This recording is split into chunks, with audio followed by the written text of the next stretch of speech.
আসসালামু আলাইকুম ওয়া রাহমাতুল্লাহ। প্রিয় দর্শক, আজকে আমরা আল্লাহকে কেন দেখা যায় না এবং মানুষের পক্ষে আল্লাহকে দেখা সম্ভব কি না এ বিষয়ে আল কোরআন, বিশুদ্ধ হাদিস এবং বিজ্ঞানের আলোকে বিস্তারিত আলোচনা করার চেষ্টা করব ইনশাআল্লাহ।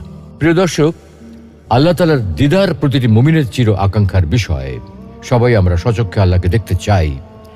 নবী, রাসূল, আল্লাহ সকল প্রিয় বান্দা সকলেই নিজ চোখে আল্লাহকে দেখতে চায়। যে আল্লাহর জন্য এত সেজদা, এত আনুগত্য, এত ভালোবাসা, সেই আল্লাহকে না দেখতে চায় কে? তাই মুসা আলাইহিস সালাম নিজ চোখে আল্লাহকে একটি বার দেখার আকুতি জানিয়েছিলেন। কিন্তু মুসা আলাইহিস সালামের মতো জলিলুল কদর রাসূলের পক্ষে আল্লাহকে দেখা সম্ভব হয়নি।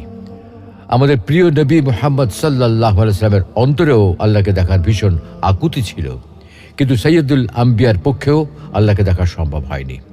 বস্তুত দুনিয়াতে কারো পক্ষেই আল্লাহকে দেখা সম্ভব নয়। আল্লাহকে দেখা সম্ভব না হওয়ার কারণটা কি?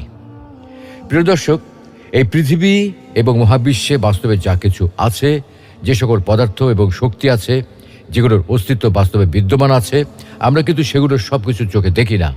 অথচ সেগুলো বাস্তব সত্য এবং সেগুলোর উপস্থিতির কারণে আমাদের শরীর ও জীবন নানাভাবে প্রভাবিত হয়। কিন্তু তারপরেও আমরা সেগুলো দেখতে পাই না, কারণ রিয়েলিটি বা বাস্তব জগৎ শুধুমাত্র আমাদের পঞ্চ ইন্দ্রিয়ের মধ্যে সীমাবদ্ধ নয়। বাস্তবে এমন অনেক কিছু আছে যেগুলোর অস্তিত্ব আমরা আমাদের পঞ্চ ইন্দ্রিয়ের মাধ্যমে বুঝতে পারি না। একবার কয়েকজন লোক বলল, হে আল্লাহর রাসূল, কিয়ামতের দিন আমরা কি আমাদের প্রতিপালককে দেখতে পাবো? উত্তরে তিনি বললেন, সূর্যের নিচে যখন কোনো মেঘ থাকে না, তখন তা দেখতে কি তোমাদের কোনো অসুবিধা হয়? তারা বলল, না হে আল্লাহর রাসূল।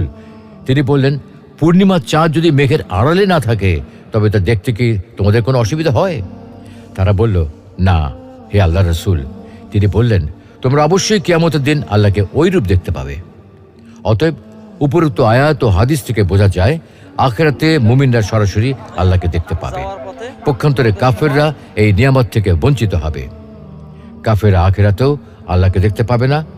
আর এ ব্যাপারে পবিত্র কোরআনে আল্লাহ ইরশাদ করেছেন, কখনো নয়, নিশ্চয়ই সেদিন তারা তাদের রব থেকে পর্দার আড়ালে থাকবে।